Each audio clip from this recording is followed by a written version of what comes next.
जो पुरानी व्यवस्था है, पुरानी व्यवस्था में क्या होता था कि एक आदमी जब भी अपने काम करके पैसे कमाता था तो पैसे कमाने का जो उसका खर्च करने का जो तरीका था वो ओपन बाजार में था, ओपन मार्केट में था।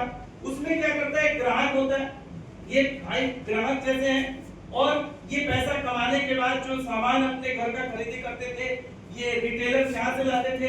रिटेल काउंटर होता है अपने यहाँ, होता है कि नहीं होता? और ये रिटेल काउंटर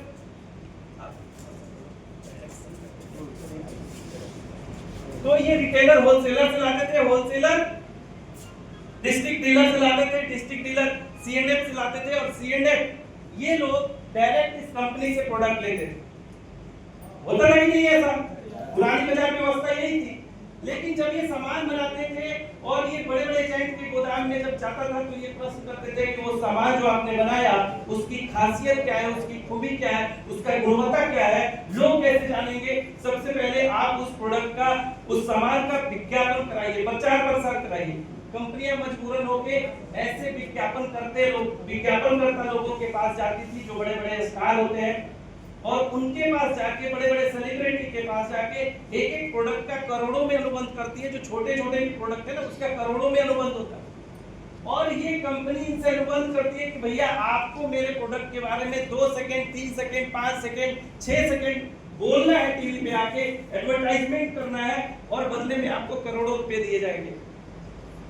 ये बाजार व्यवस्था थी। और मजे की बात ये थी कि इस सामान का ये लोग इस्तेमाल भी नहीं करते थे और उस प्रोडक्ट का तारीफ कर देते थे। सोचिए, अगर हम जिस सामान का उपयोग नहीं उसका हम तारीफ करें तो ये नाइंसाफी होगी कि नहीं होगी? यानी झूठ बोलने की बात होगी कि नहीं होगी? और जैसे ही ये बोल देते थे हम ग्राहक उस पर भरोसा कर लेते थे कि नहीं भाई वही अच्छा है, होता था। जैसे ही ये प्रचार हो जाता था, ये आगे बढ़ाते थे, आगे से आगे बढ़ता जाता था। कंपनी 50 रुपए में कोई सामान बनाती, सबसे ज्यादा इनको देती, और इसी तरह से होते होते होते होते इस ग्राहक के पास बेचारा आते आते 100 रुपए का हो जाता। 50 रुपए का सामान कितना में हो जाता? 100 रुपया।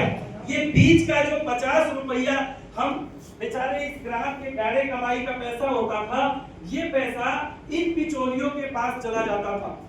बात समझ में आ रही है? वो बेचारा ग्राहक जो दिन रात मेहनत करके, मजदूरी करके, नौकरी करके, व्यवसाय करके पैसे कमाता और अपने जीवन जरूरियात की सामान को बाजार से लेता, और उसके बदले में ये दुगुना पैसा देता। यही होता था। आरसीए व्यवस्था ने कहा नहीं, ये इस तरह नहीं है। इस पूरे सिस्टम में अगर देखा जाए तो 2 लोगों की जरूरत है। कितने लोगों की? 2 लोगों की। एक कंपनी जो सामान बनाएगी और एक कस्टमर जो सामान यूज करेगा। कंपनी अगर नहीं रहे और ये सारे लोग रहे तो चलेगा सिस्टम? कुछ लोग बोल रहे हैं, बाकी लोग को समझ में नहीं आ रहा है क्या? आ रहे? तो आप बोलिए ताकि मुझे समझ में आए कि आप लोगों को समझ में आ। तो अगर कंपनी नहीं रहे, ये सारे लोग रहे तो चलेगा? नहीं चलेगा। अगर चलिए कंपनी रहे, ये सारे लोग रहे और ग्राहक हम सभी नहीं रहे तो चलेगा? नहीं चलेगा।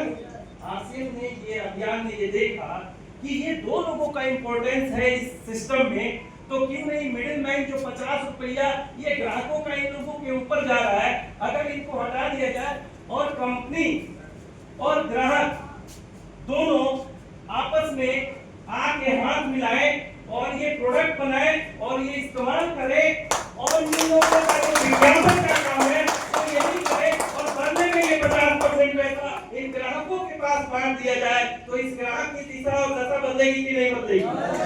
बदलेगी।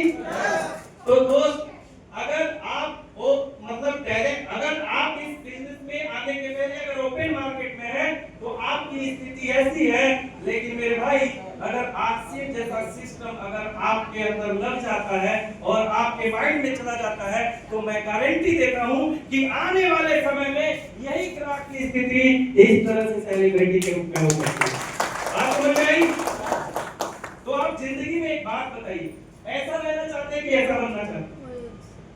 कुछ लोग अभी भी देख रहे हैं, कंफ्यूज, कुछ लोग समझ नहीं आ रहा।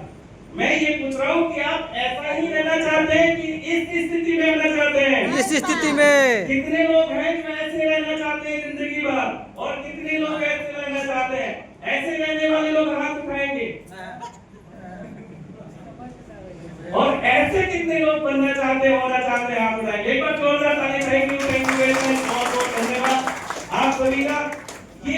सिस्टम, ये मार्केटिंग प्लान जो आरसीएम अभियान को